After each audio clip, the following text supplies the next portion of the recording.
All right, peace. Yeah, excellent class. Thank you. I appreciate it. I'm gonna still attempt to get through this.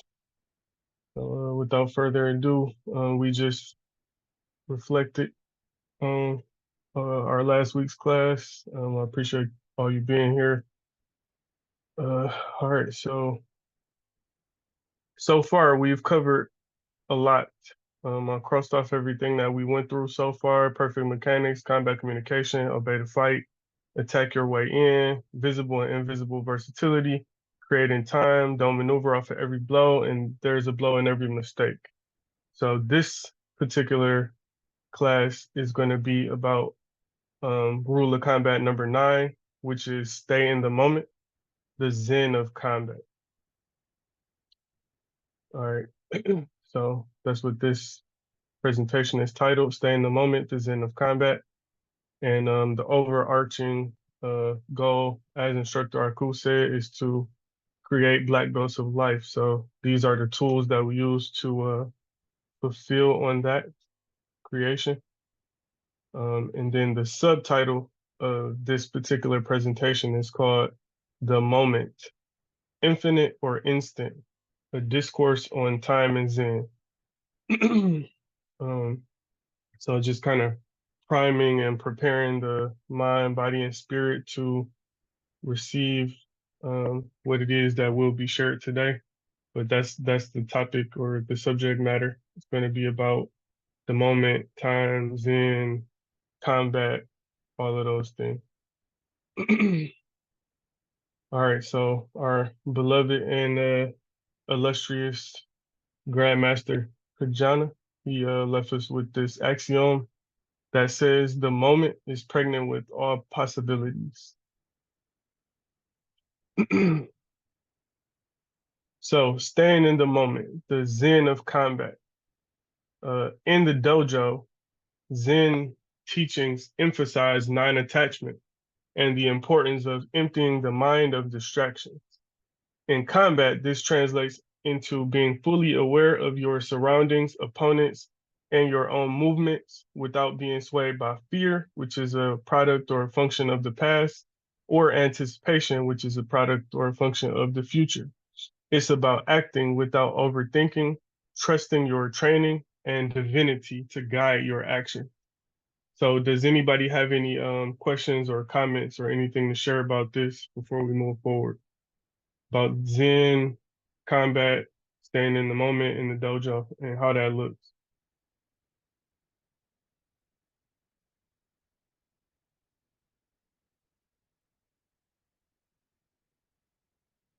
All right, just a little bit to add to this. So like in the dojo, staying in the moment and being in Zen, it will translate into or could possibly translate into moments of insight and genius.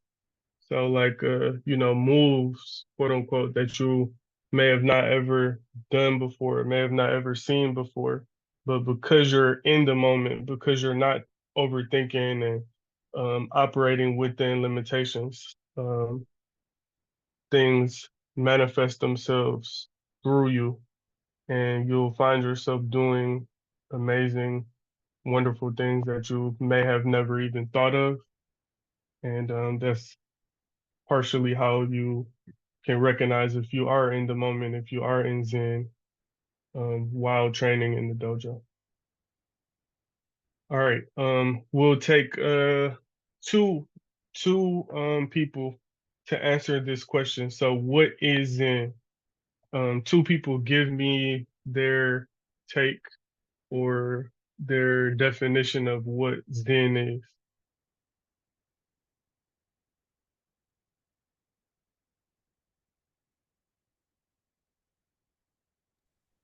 The first thing that comes to mind when I hear Zen is presence.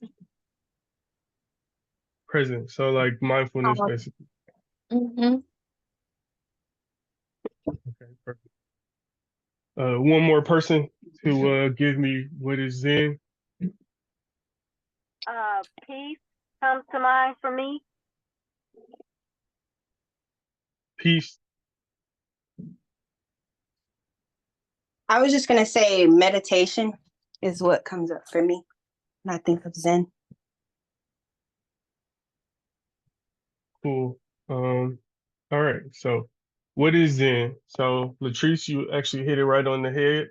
So, Zen is Japanese, right? That's the Japanese version of the Chinese version of the Sanskrit version of dhyana, which we covered extensively in our yoga philosophy series, which specifically in Raja Yoga. But the word Zen has its origins in the Chinese word Chan, which is a transliteration of the Sanskrit word dhyana, meaning meditation or contemplation. Dhyana is significant in Indian religions such as Hinduism, Buddhism, and Jainism, and it refers to a form of deep meditation. As we said, Chinese is Chan.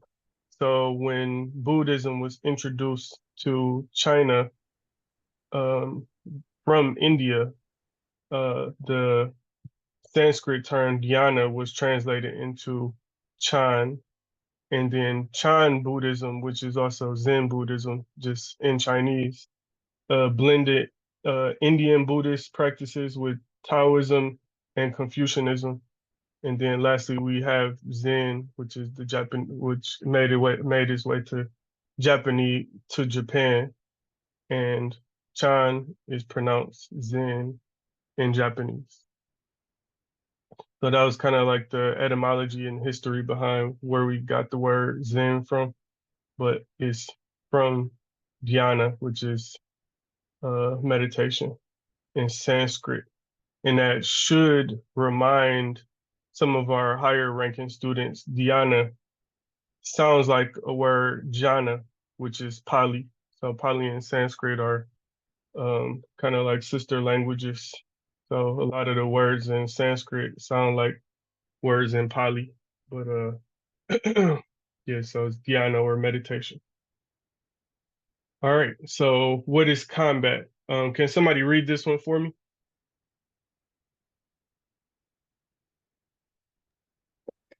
Combat is a dance of life and death, a mirror reflecting our inner state. It is not merely a clash of bodies, but a test of the spirit, a moment where true nature is revealed. The opponent is not an enemy, but a teacher, showing up, showing where the ego clings, where fear resides. In every strike, we confront our own illusions. Through this challenge, we find harmony, learn to let go, and discover the peace within the storm. Thus, combat becomes a path to enlightenment, a way to cultivate awareness, discipline, and compassion.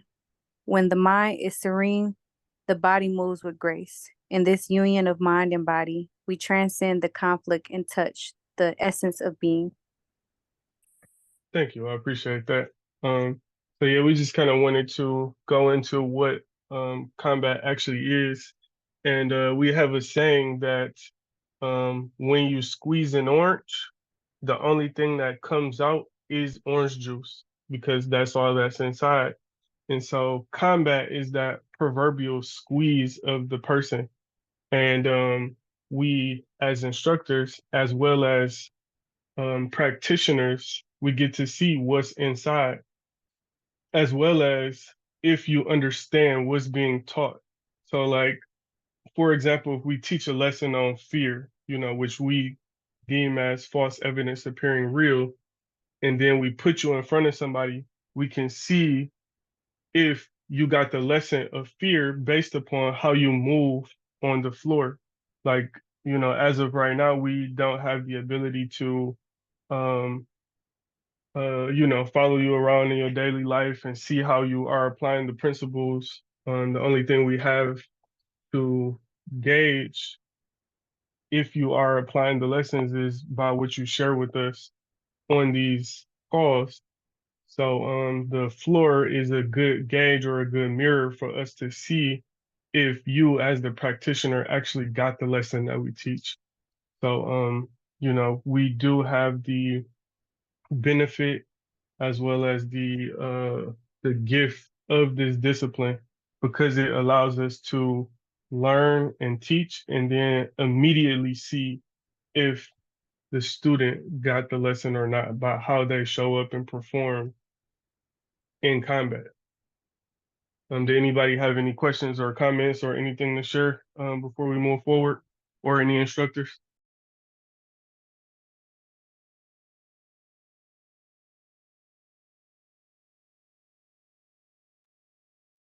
All right, moving forward. So this is a Instructor, oh, go ahead. you gave plenty of time, and I still was slow. I would just only want to say that, to your point, combat is the ultimate proving ground for the principles.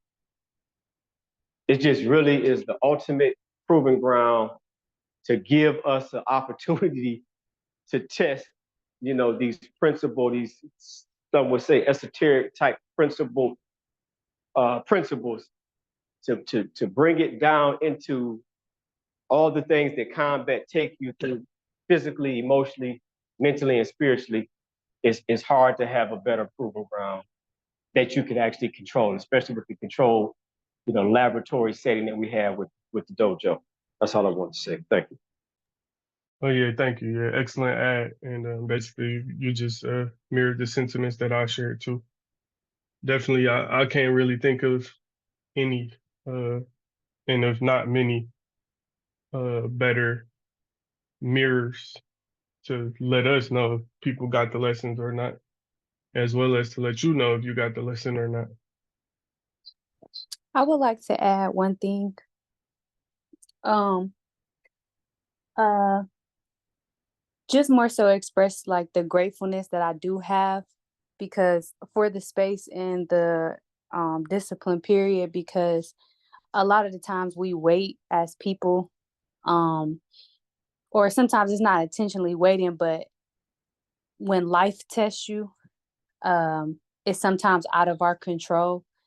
And the discipline and the dojo gives you the opportunity to test yourself and put yourself in uncomfortable situations to see what you are getting, what you need to work on, instead of having a situation test you like that, and you might learn the harder way, or you might learn without that simulation that gets created in the space for us. So I'm just grateful that that's another reason why I've never stopped coming, is because it always puts you, like Instructor Aku said, in like the just battlegrounds to test yourself and show yourself approved. So thank you. Yeah, excellent, sure. Thank you. I appreciate that. Instructor, can I add something real quick to that? Yep, go ahead. Can you go back up? I want to. It says this because there's a lot in this paragraph, and it says the opponent is not an enemy but a teacher, showing where the ego clings, where fear resides. In every strike, we confront our own illusions. And couldn't this be the opponent could be with yourself, right? We'll answer that in a few, but you're on the Okay. right track. All right. Anybody else? Anything on this one? Yes, instructor. I just wanted to add that, I have been going over something similar to this in my mind earlier about like what happens when I come to the dojo, and it's, not just exercise. It's like I feel like every time I come, it's like I have an existential, I'm pushed to the edge of like who I am as a person. And, like, am I a coward? Do I have the intestinal fortitude to keep going? It's like I wind up asking myself these deep questions, as a result of coming to the dojo. And it's just, so like this whole zen of combat, and combat as being a dance of life and death and a path to enlightenment. It's like clearly, you all as instructors take that seriously, because I know I feel that way every class, like that I have this, have to answer these really deep questions. And I'm like, I just, I'm just taking a class. Sometimes it's it just boggles my mind how deep it gets participating in these classes. And so anyway, that's what I want to share. No, that's perfect. And you bring up a point that I don't think we ever discussed before, but it's pertinent and relevant to to what it is that we do. And so, you being in the space and you see and understand or not understand, but you see the uniform that we wear. So what color is it? What color is the uniform? Black. Right. And so we wear black because like if you go to karate or, jujitsu, places like that, like they wear white, they wear blue, they wear different colors. But for us, like we wear black, and that is specifically for a reason. And it's because black is the color of self-reflection, right? So if you think about the color black, black absorbs, right? Whereas white reflects. And so we absorb everything, so it's total self-reflection. And every time we step on the floor, like it is that battle of self, and not only stepping on the floor, but even coming to the space, right? That's half the battle, right? It's just being there. So, the easy part is getting on the floor. The challenge is to get there, and a lot of people in this world never even step foot in the dojo. So for us to be on this path is as we say, the discipline by selection makes no mistakes. And everything is intentional. And even down to the color that we wear is intentional. Mm.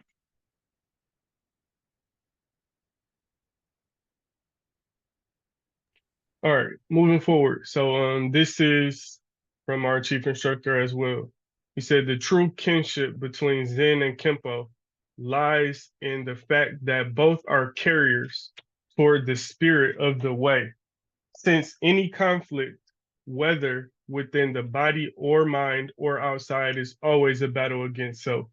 So that's why I told you to wait, Mike, because it was right literally the next slide.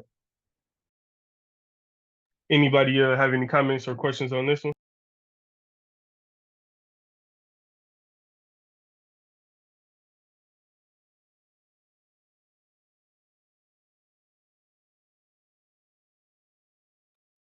All right, going once, going twice, close, moving to the next one.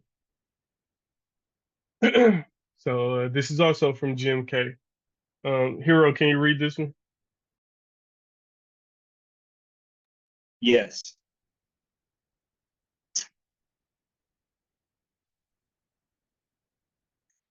Trying to get my screen.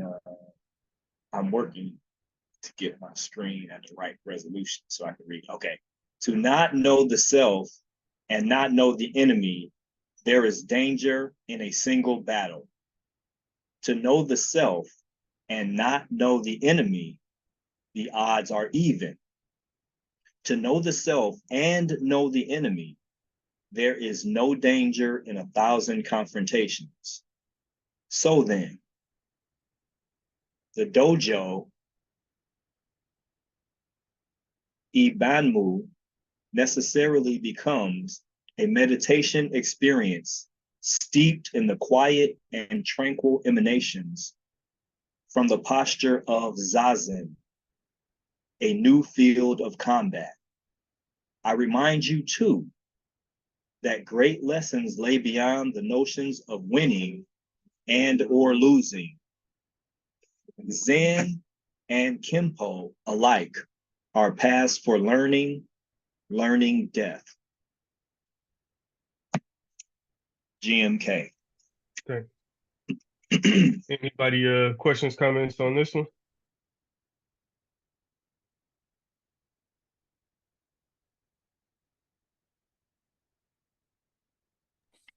I just have one as far as where it says to know your enemy, to not know your enemy and not know yourself.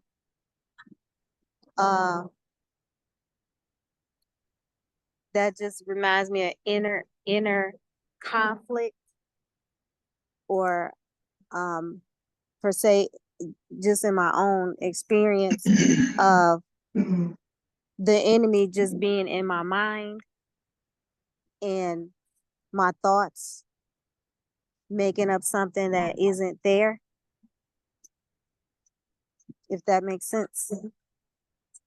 Oh yeah, I think we all can relate to that one.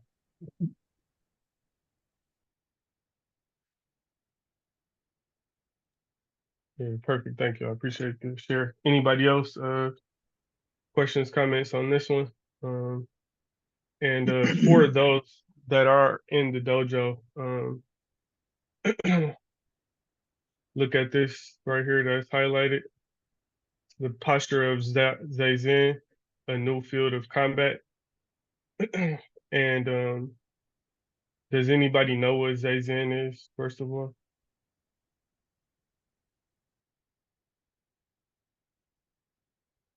I do Latrice, not. I'm looking to you. You should know this. I'm sorry, I missed the question. What is Zazen? Zazen.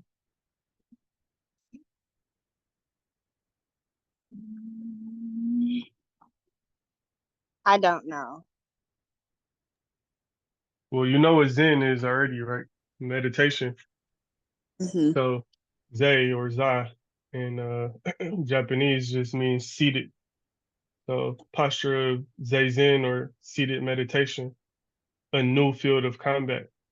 So if you all can remember back um, to when you first started meditating, right?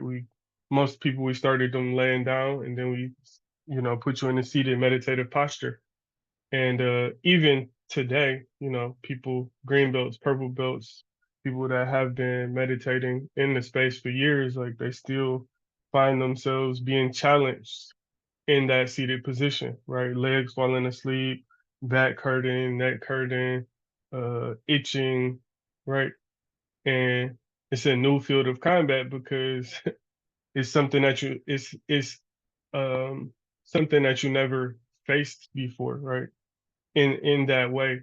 So, most of the time we are so used to doing things and, being focused outside of ourselves that now when we tell you, all right, just sit, breathe, and be, it becomes a challenge. And it's a challenge that you never faced before. So every time you step foot on the floor, not only in combat with the quote unquote or so-called external combatant, right, which is like kumite or exchange, but even down to meditation, right?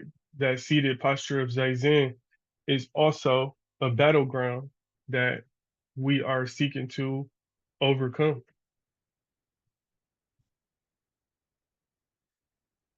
Anybody else? Questions, comments, anything to add?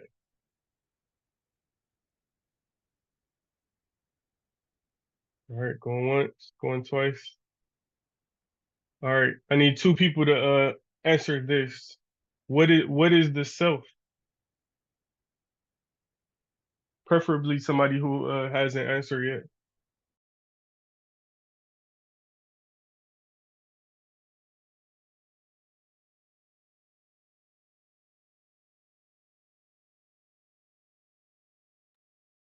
I could answer. Go ahead. The self, like with the big S being like our highest self, our divine self, and then the little self being the ego. Okay. Anybody else with a different answer?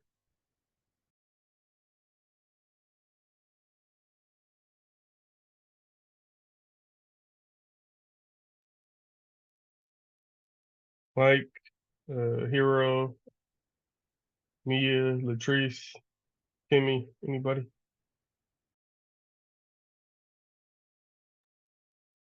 Pardon me, I had to step out for just 1 second. Could you repeat the question? What is the self? What is the self? I believe that the self is who you believe you are.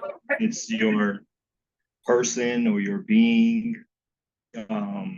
It's your ego. It's every part. It's your mental, physical, emotional self. You know, we have different bodies within that self, but I believe it's all of those things. You know, everything that makes us a person, our heart, mind, body, spirit, and soul, is the self.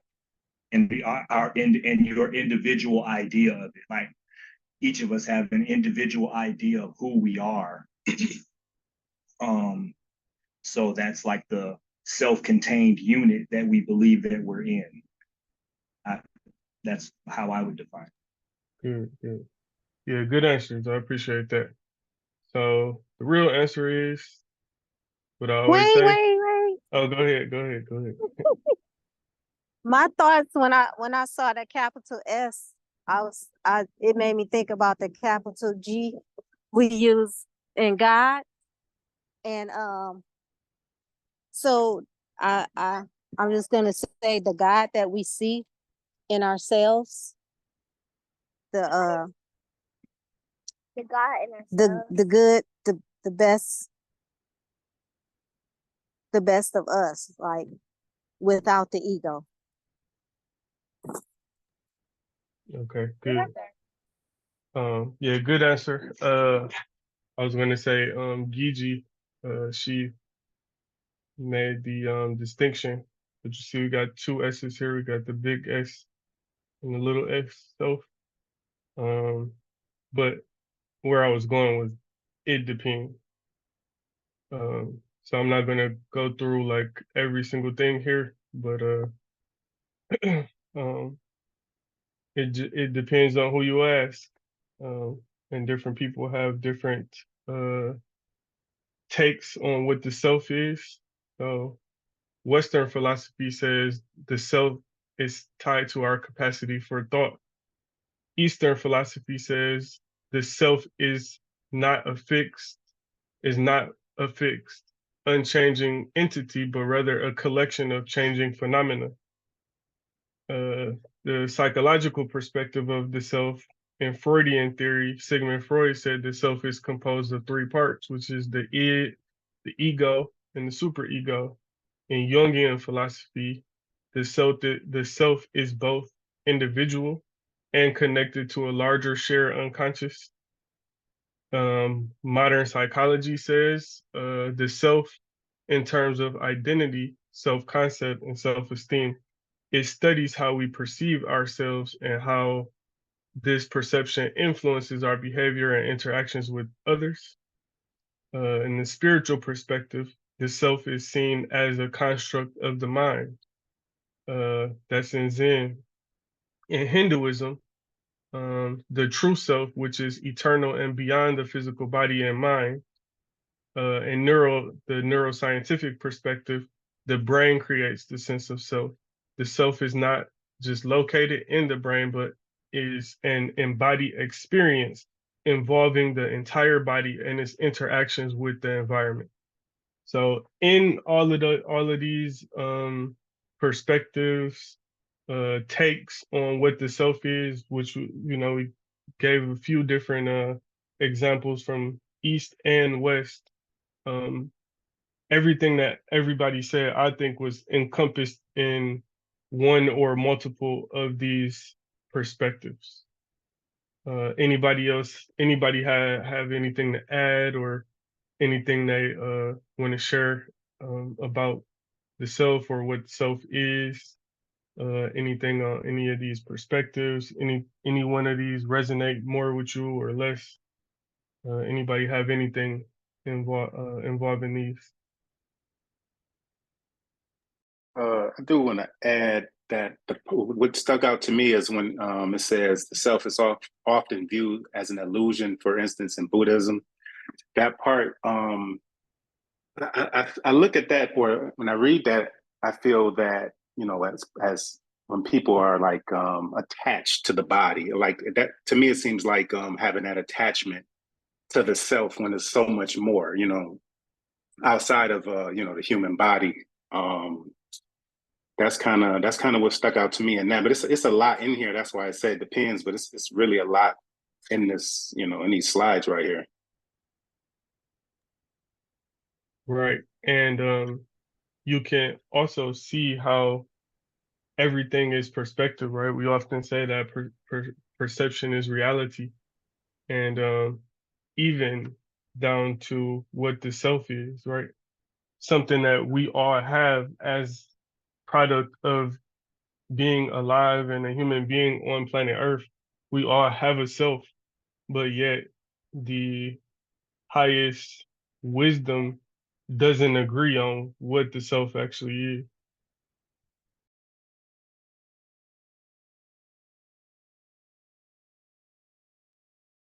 You can go ahead, Gigi.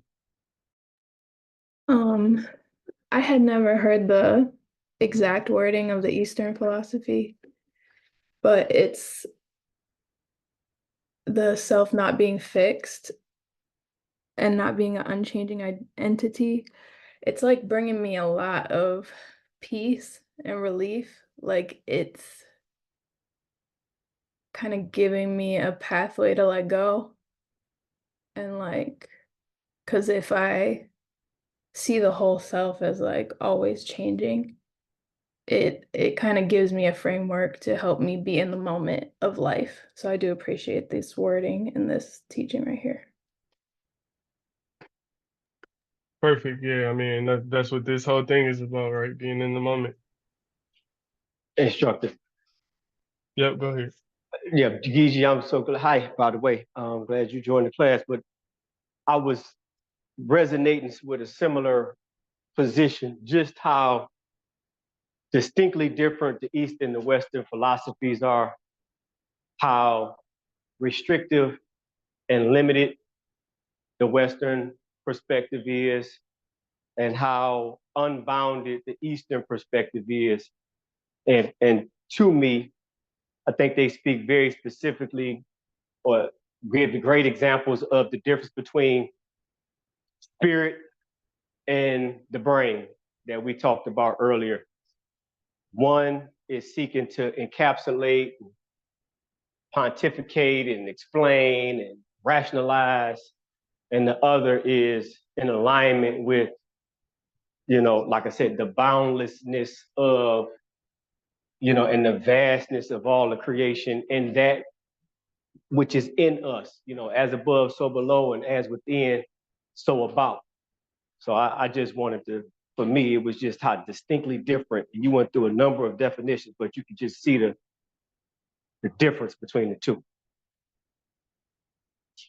Oh yeah, good takeaway. That's kind of what I got too. Like the Western philosophy or the Western perspective is really material, and the Eastern philosophy is more immaterial and, like you said, more boundless.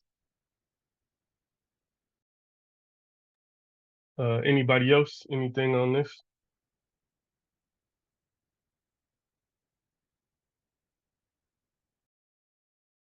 All right. If not, we'll move forward.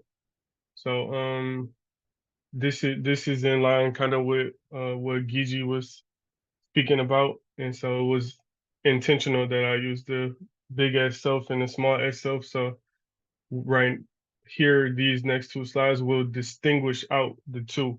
And I'm not saying that these are true, but for conversational purposes, when we use this small S self, we are speaking upon the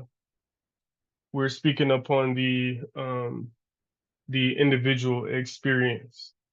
So the small S self in this context refers to the individual ego or identity that perceives the world. It's a subjective experience of being an individual separate from others. This self is associated with personal attributes, memories, thoughts, emotions, and a sense of individuality. It is often linked to the ego, which, what we stated earlier, which tries to maintain a distinct self a distinct sense of self-importance and separation. It's changeable. The small s self, is dynamic and changes over time based upon experiences, environment, interactions with others, is bounded by the physical, mental, and temporal constraints. The small s self perceives reality through the filters of personal biases, desires, fears, and past experiences. It is engaged in the ongoing process of interpreting and reacting to the external world. That's the small s self. And the large S self is infinite consciousness. The big S self is capitalized to distinguish it from the individual small s self, referring to the universal, ever present consciousness that underlies all existence. It is the true, unchanging essence of reality. The big S self is not limited to an individual, but is the same in all beings and permeates the entire universe, is boundless, eternal, infinite, beyond space and time. Unlike the individual small s self, the big S self is constant and unchanging, is pure awareness, is pure consciousness, not affected by the fluctuations of the mind or external experiences. The big S self is experienced when one transcends the ego and the individual small s self, often through practices like Zen meditation, mindfulness, or spiritual insight. It is described as a state of unity where the distinction between the small s self and others dissolve, and one experiences a sense of oneness with all existence. This experience is often characterized by profound peace, bliss, and understanding of the interconnectedness of all things. So that's when we are using the small s self and the big s self, this is the distinction between the two. One is changing and one is changeless. One is infinite, one is not. Anybody have any questions or comments or anything about this concept of the small s self and the big s self?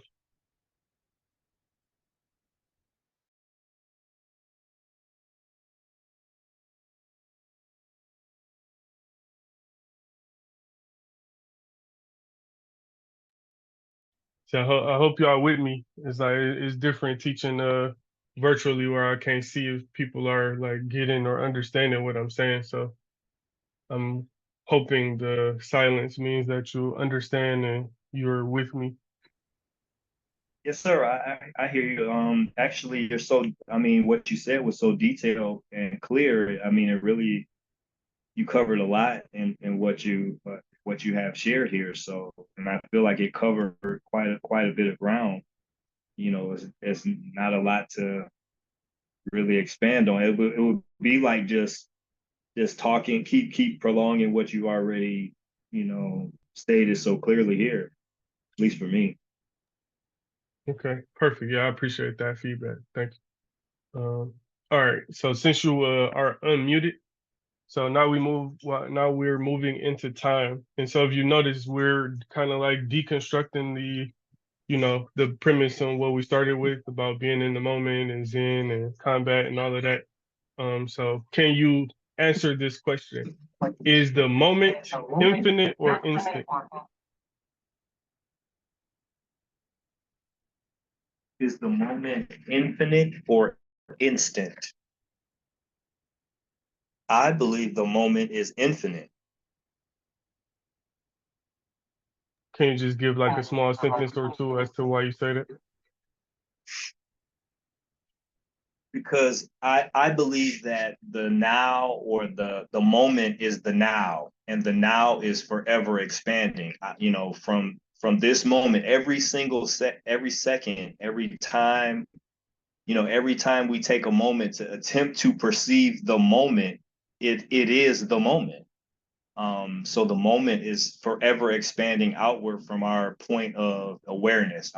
Your current point of awareness, is where the moment is forever expanding outward. Back is expanding back into the past and extending forward into the future. And we are always at the center of that in the moment. All right, cool. I'm gonna give you the answer.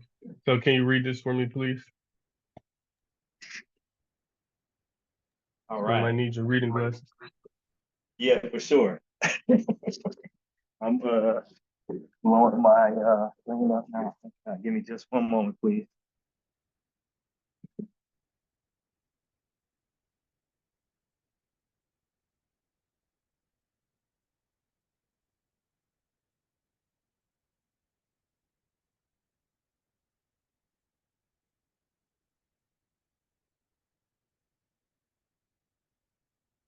I was gonna say I can blow it up for you too. Okay, I got it. The moment is both infinite and an instant. It is infinite because it contains all possibilities, all pasts, and an instant because it exists only in the now, a fleeting breath between what has been and what is yet to be. To truly grasp the moment is to understand that it is a bridge connecting the finite and the infinite. It is this understanding, in this understanding, one finds peace and clarity, seeing the boundless within the bounds of a single heartbeat. Embrace the moment as it is, for in its fleeting nature lies the essence of eternity. Time gives validity to existence by providing a framework within which life unfolds. Without time, existence would be a static, unchanging image, devoid of growth, movement, and transformation. Time introduces the dimensions of past, present, and future, allowing experiences to accumulate and memories to form, giving our lives a sense of continuity and progression. In the past, we find the roots of our being, our history, experiences, and lessons learned. The present moment, where time intersects with our consciousness, is where we live, act, and make choices. The future holds our hopes, dreams, and the unknown paths that lie ahead. This flow of time creates a narrative, giving our lives direction and meaning. Time also imparts value to our experiences. The fleeting nature of moments makes them precious. The knowledge that they cannot be reclaimed or repeated imbues them with significance. The transience of time reminds us of our mortality, urging us to make the most of each instance, to cherish the ephemeral beauty of life. Time allows for change and growth. Through the passage of time, we evolve, adapt, and transform. It is through time that we overcome challenges, heal from wounds, and achieve mastery. Time is the medium through which potential becomes reality and dreams are realized. Thus, time gives validity to existence by providing structure, context, and a dynamic environment in which the journey of life can unfold. It is through time that we experience the fullness of our being, and it is through the mindful embrace of time that we find meaning and purpose in our existence. Perfect. Thank you. I appreciate that. Anybody have any questions or comments on that?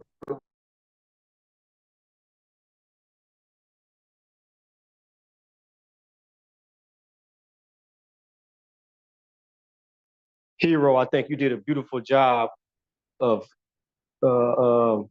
encapsulating that more expansive definition with your original, with what you said from the beginning. I think that was beautiful against the backdrop or as a foreword to what you just read. Ashe, gratitude.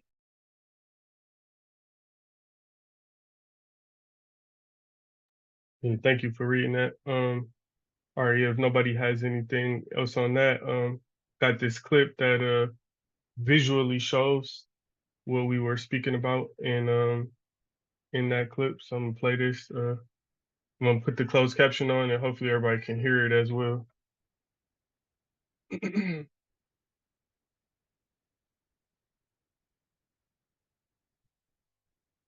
Film a car speeding down a road. Speed up the image infinitely, and the car disappears. So what proof do we have of its existence? Time gives legitimacy to its existence. Time is the only true unit of measure. It gives proof to the existence of matter. Without time, we don't exist.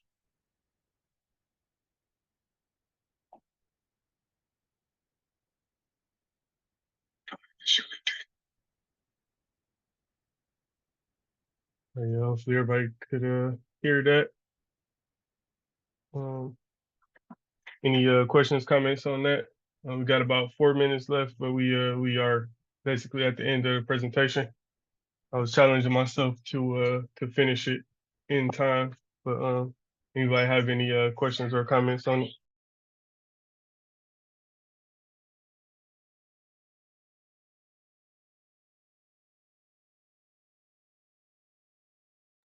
All right, I'm gonna take this one. So this is the continuation of our Zen and Kempo, but you must concentrate upon and devote yourself wholly to each instant of life, as though your chest is on fire from within.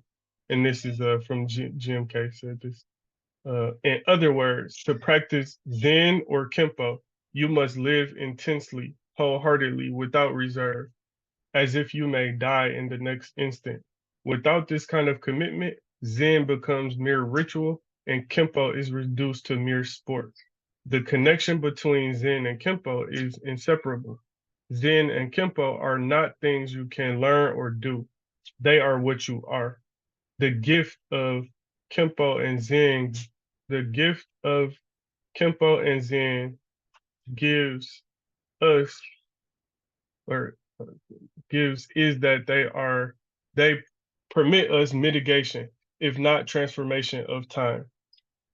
The gift of Kempo and Zen gives is that they permit us mitigation, if not transformation of time. Yesterday and tomorrow becomes less important. So we turn more of our attention to the present moment, a lifetime. And that's from GMK. So in summary, the connection between Zen, staying in the moment, and combat is about integrating physical mastery with mental clarity and spiritual awareness. It's a journey toward mastering oneself, both on and off the dojo floor, through disciplined practice and a deep understanding of the interconnectedness of all things. And then I have one clip, and then after I play this clip, then anybody can give any questions or comments that they may have. And this is a clip from Bruce Lee, Enter the Dragon. I'm sure most of you all have seen it, but he kind of sums up philosophically what we spoke about through this class.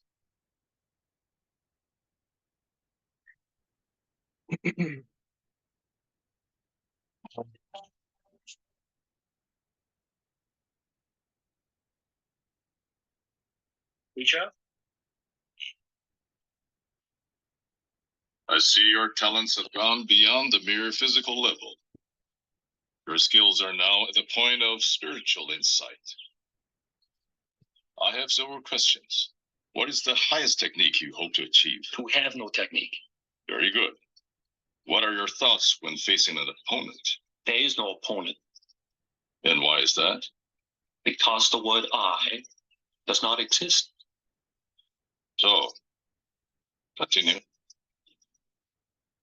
A good fight should be like a small play, but played seriously. A good martial artist does not become tense, but ready. Not thinking, yet not dreaming. ready for whatever may come. When the opponent expands, I contract. When it contracts, I expand. And when there is an opportunity, I do not hit. It hits all by itself. Now, you.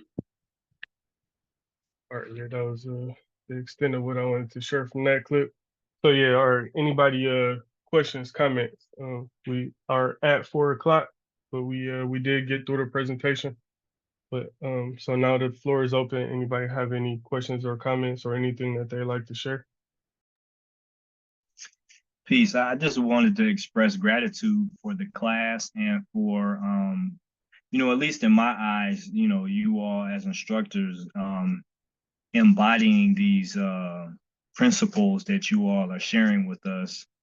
And to the point where it is like, watching, I can, watch what they're displaying in a movie, about martial arts that's, sharing some truth about the philosophy. And it's like have real world examples of people who are embodying this Zen in combat. It's just I'm very grateful to be able to share amongst you all and to see, just to witness it and to be able to benefit from the teaching. So that was my comment. Yeah, thank you for that, and thank you for being here as well.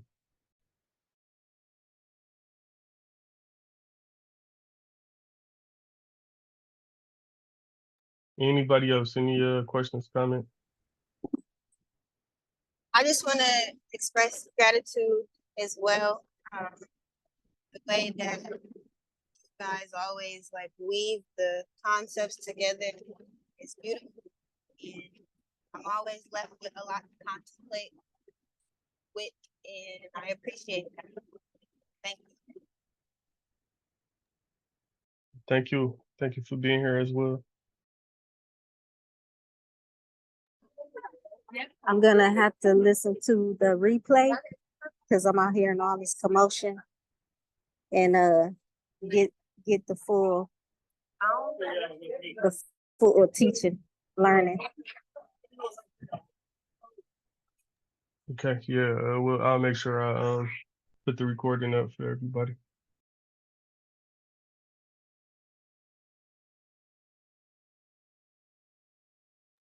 Anybody else?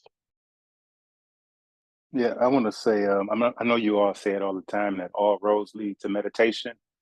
And that's kind of like a lot of inner conflict with myself of, I know I've said it to you before, but like, I have this excuse that, oh, I didn't have time to meditate, or, something came up, but it takes no currency, no nothing to meditate. You can do it, sitting in your car before you go into work, or laying in the bed. You can lay down, you can stand up, you can sit down, in lotus position. So that this just gives me more to work on. And I definitely will rewatch this class. I appreciate it. Yeah, thank you for that, and thank you for the reminder too. Anybody else? Any students? Any instructors? Got anything before we end here?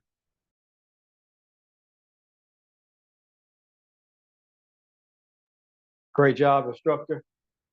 Presentation was efficient with visuals, and I think that having the master Bruce Lee, that was a mic drop moment that pulled it all together, Bear. So I think that was very well put together, and I wish my presentations looked like yours. So we all got our talents. So if you need any assistance on any visuals or anything, I got you next time.